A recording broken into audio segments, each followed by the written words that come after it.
Assalamualaikum warahmatullahi wabarakatuh. Kembali lagi di channel KM Story. Pada kisah kali ini Mimin masih membawakan cerita yang ditulis oleh Kak Mega Permatasari. Cerita ini diberi judul Kisah Nyata di Kepung Pocong.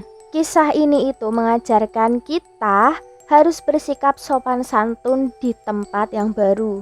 Sekalipun tempat itu terlihat sepi, tapi ada mereka yang gak terlihat. Itu sebabnya kita harus menjaga tutur kata kita dan juga sikap kita di tempat yang baru.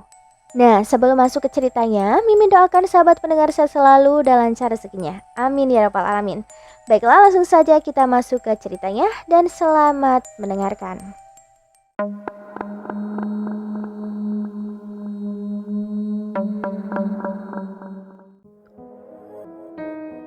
Kejadian ini dialami oleh bapakku saat ia melakukan pekerjaannya di luar kota. Saat itu bapak merantau di suatu daerah di kota Aceh. Wilayah itu dulunya pernah menjadi saksi sejarah berdarah di kota tersebut yang mengguncang wilayah itu dan menyapu bersih sebagian kota Aceh. Ya, tragedi silam tsunami Aceh merupakan tragedi yang sangat membekas untuk masyarakat di sana. Nah, bapakku itu adalah tukang bangunan. Jadi beliau mendapat job besar untuk membangun kembali perumahan yang telah rusak di sana. Meskipun kejadian itu sudah berlalu setahun dari momen tsunami, tapi keadaan di sana itu masih terlihat sangat mencekam, kata bapak. Jadi pada waktu itu, masa pembangunan di sana ada banyak hal yang janggal dan aneh yang sering dialami bapak dan juga rekan-rekannya. Seperti malam pertama saat mereka menginap di salah satu rumah mes yang disediakan untuk para pekerja. Mes itu tidak terlalu jauh lokasinya dari tempat pembangunan tersebut dan hanya membutuhkan waktu kurang lebih 20 menit untuk sampai ke lautan. Malam itu suasana yang cukup terasa dingin membuat bapak dan kawan-kawan lainnya tidak bisa tidur. Mereka akhirnya memutuskan untuk bermain kartu bersama. Saat permainan berlangsung, mereka juga sesekali melontarkan pembicaraan tentang wilayah tersebut yang katanya terkenal angker. Dengar-dengar di sini katanya dekat sama lokasi kuburan massal loh. Seru salah satu kawan bapak, kita sebut saja Yanto. Ah, yang bener. Kok Pak Ali nggak ada kasih tahu kita tadi? Sangkal Rudi kawan bapak lainnya. Ya nggak mungkin lah dia ngasih tahu kita. Apalagi sama kamu, Ruth. Ntar kocar-kacir kalau pulang ke Medan karena ketakutan. Sahut Yanto tertawa sambil memperagakan. Melihat gelagat Yanto yang berguyon, mereka pun tertawa terbahak-bahak, saling membalas guyonan tersebut.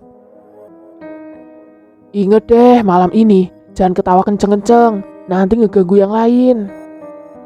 Seru bapak yang pada saat itu merasa risih sama suara ketawa mereka.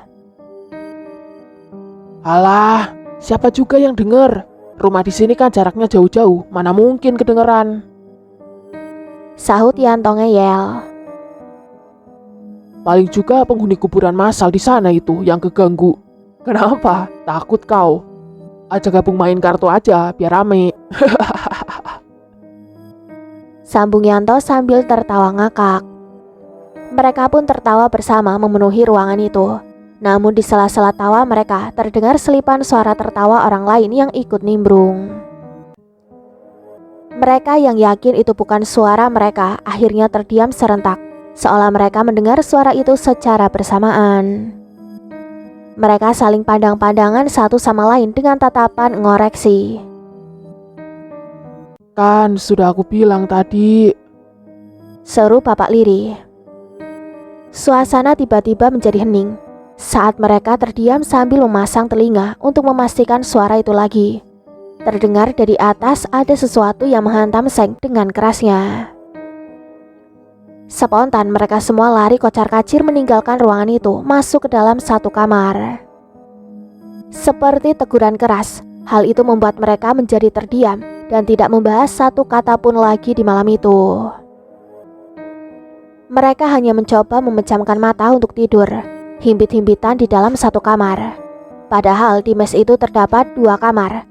Namun kejadian itu membuat mereka memutuskan untuk tidur bersama dalam satu kamar. Paginya mereka pun mulai beraktivitas untuk memulai pekerjaan mereka. Tak ada satupun yang membahas lagi kejadian malam itu. Suasananya terlihat fokus pada pekerjaan mereka masing-masing. Saat sedang pause kerja, mereka menatap ke arah Yanto yang hari itu terlihat sangat berbeda. Yanto yang terkenal dengan semprulnya dan suka bercanda, hari itu terlihat sangat pendiam. Hal itu tentu membuat yang lain merasa kecarian dengan sosok yang selalu terlihat ramai tersebut. Hari ini kok kau banyak diam, Yan? Sakit kau? Tegur Rudi. Yanto hanya diam sambil terus mengunyah makanan yang ada di hadapannya. Melihat Yanto yang tidak memberi respon, Rudi dan Bapak saling tatap memberi kode. Mereka memutuskan untuk tidak memperpanjang perubahan sikap Yanto hari ini. Malam harinya, Yanto juga terlihat sudah tidur dari awal.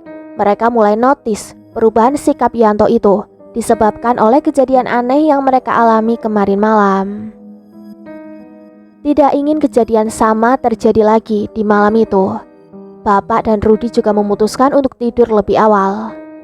Kali ini mereka tidur terpisah. Bapak dan Rudi tidur di kamar belakang dan Yanto tidur di kamar depan sendirian. Alasan Bapak dan Rudi memilih tidur bersama di kamar belakang, mereka tidak ingin mengganggu Yanto yang pada saat itu terlihat sedang tidak enak badan. Dan lagi pula, mereka berdua juga tidak bisa langsung tidur malam itu. Jadi mereka memilih kamar yang sama agar bisa saling berbincang riang sebelum rasa kantuk mereka datang.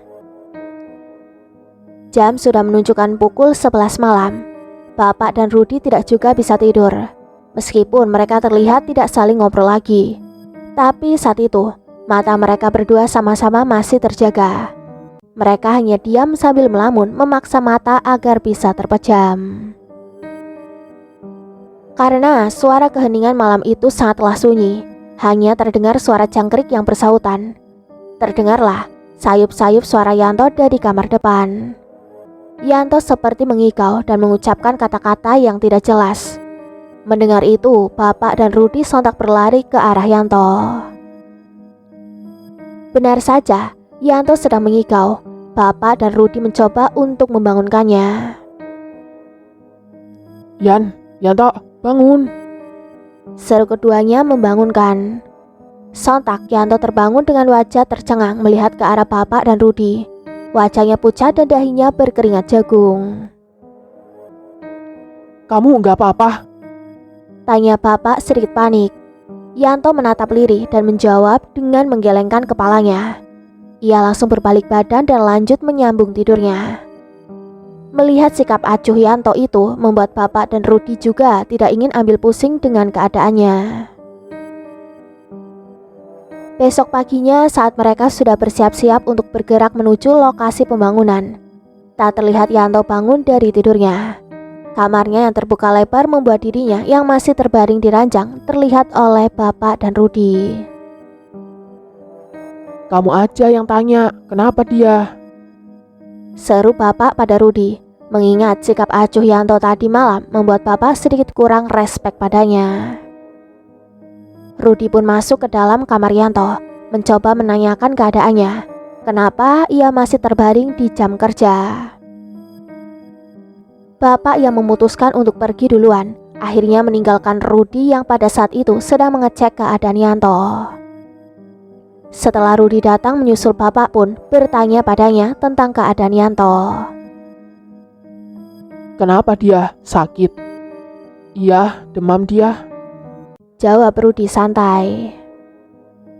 Melihat respon Rudi yang biasa saja, membuat Bapak berpikir bahwa keadaan Yanto tidaklah parah. Dia hanya diserang demam biasa. Mereka pun melanjutkan pekerjaan mereka tanpa Yanto saat itu. Pak Ali yang menjadi mandor di sana mencoba menanyakan Yanto yang saat itu tidak masuk kerja.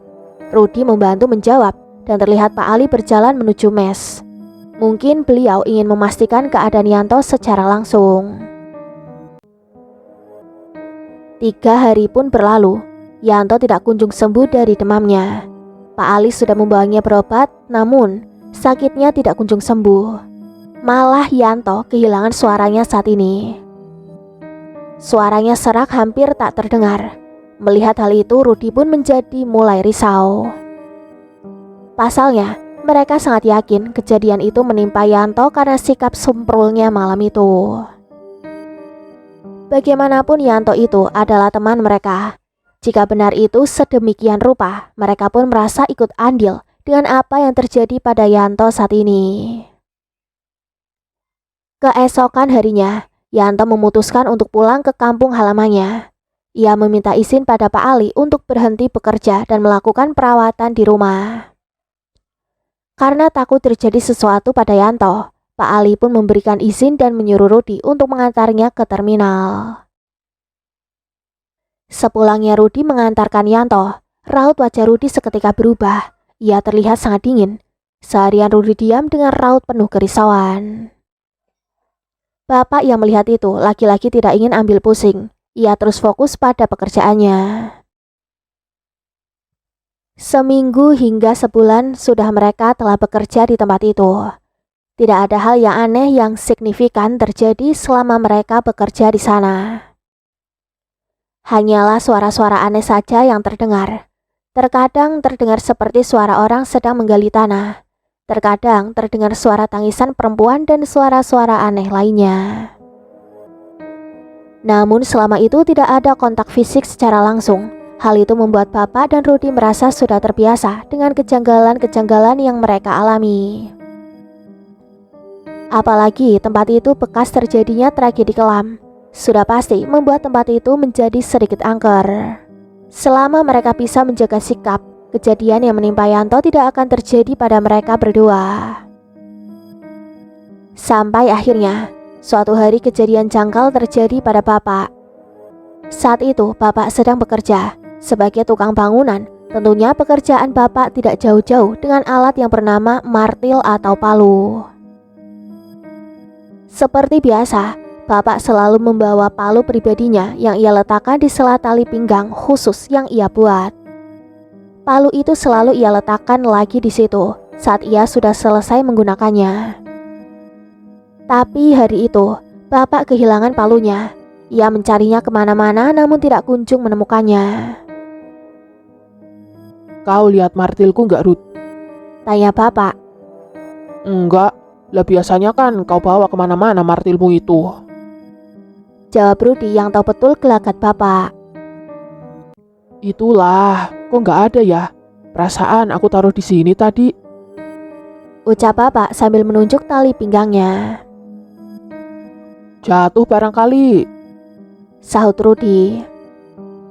Udah aku cari, tapi nggak jumpa juga. Kalau jatuh, seharusnya ada di sekitaran sini, ya kan? Ini kok nggak ada ya? Lanjut Bapak sambil terus mencari. Karena tidak kunjung menemukan palu itu, akhirnya Bapak pun meminjam palu milik tukang lain yang bekerja di sana juga. Setelah jam paus tiba, Bapak yang masih penasaran sama palunya akhirnya mencoba mencari lagi di sekitaran pembangunan itu. Barangkali ada yang meminjam palunya dan lupa buat mengembalikannya, pikir Bapak. Setelah dicari-cari namun tidak ketemu juga. Bahkan tak ada yang melihat palu Bapak di sana. Akhirnya Bapak pun balik lagi ke lokasinya dan kembali buat makan siang. Tak lama kemudian, datanglah Pak Ali dengan membawa palu Bapak di tangannya. Melihat itu Bapak langsung menghampiri Pak Ali dan mengambil palunya.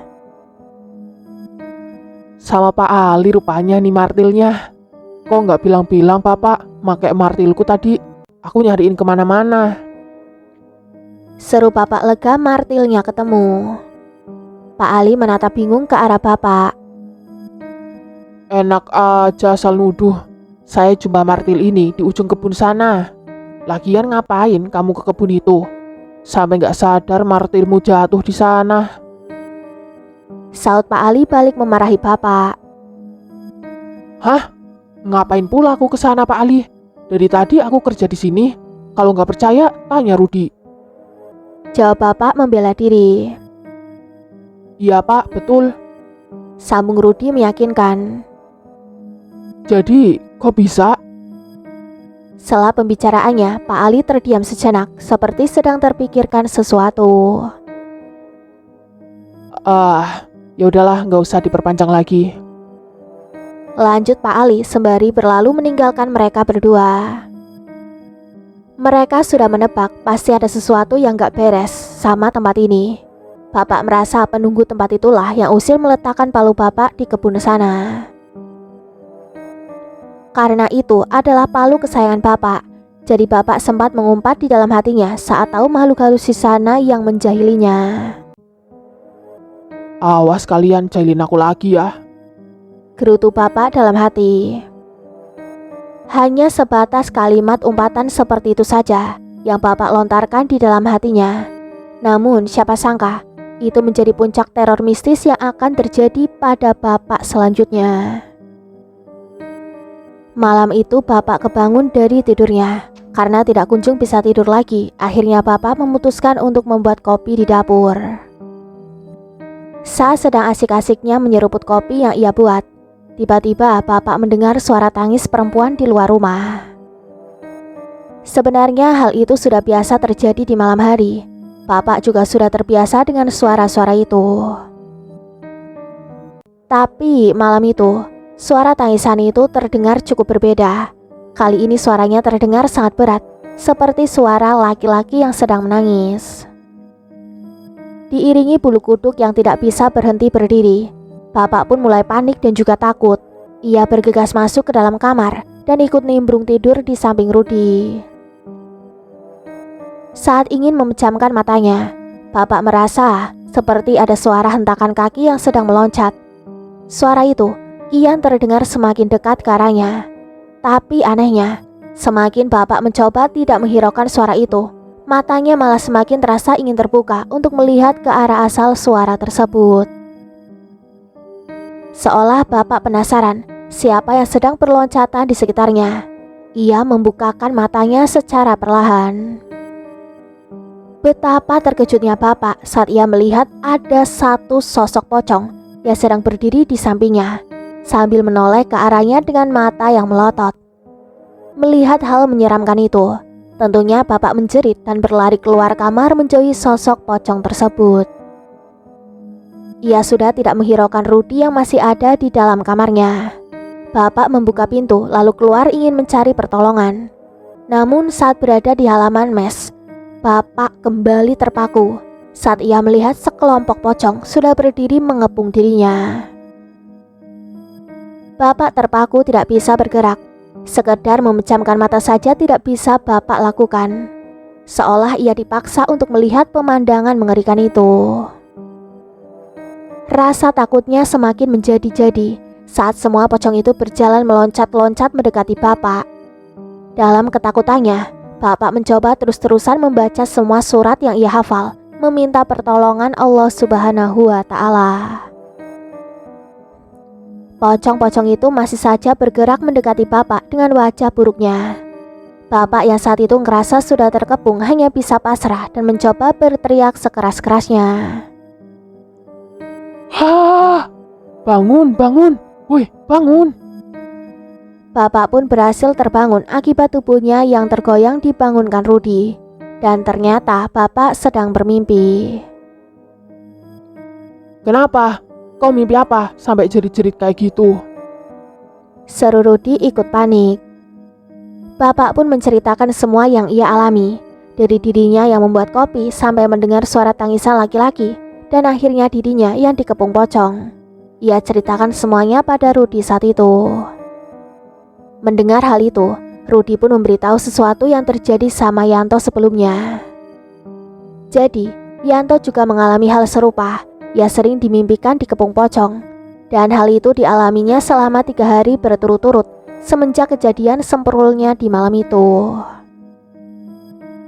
Mendengar pengakuan itu, bapak pun akhirnya berkata jujur pada Rudi bahwa dirinya juga sempat mengumpat makhluk itu dalam hati karena kesal saat palunya itu menghilang. Merasa keadaan sudah tidak kondusif lagi, akhirnya mereka kompak untuk menceritakan tentang kejadian ini pada Pak Ali. Terutama Rudi, ia sangat takut kalau sampai bapak sakit dan pulang juga seperti yang dialami Yanto. Ia takut bila harus tinggal di mes itu sendirian.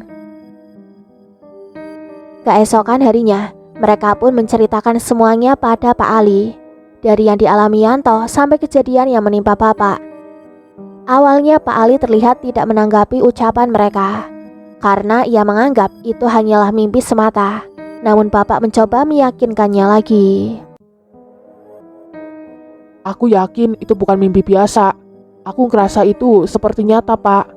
Buktinya bekas gelas kopi yang saya buat benar-benar ada kok, Pak. Berarti saya nggak lagi mimpi. Itu beneran, Pak.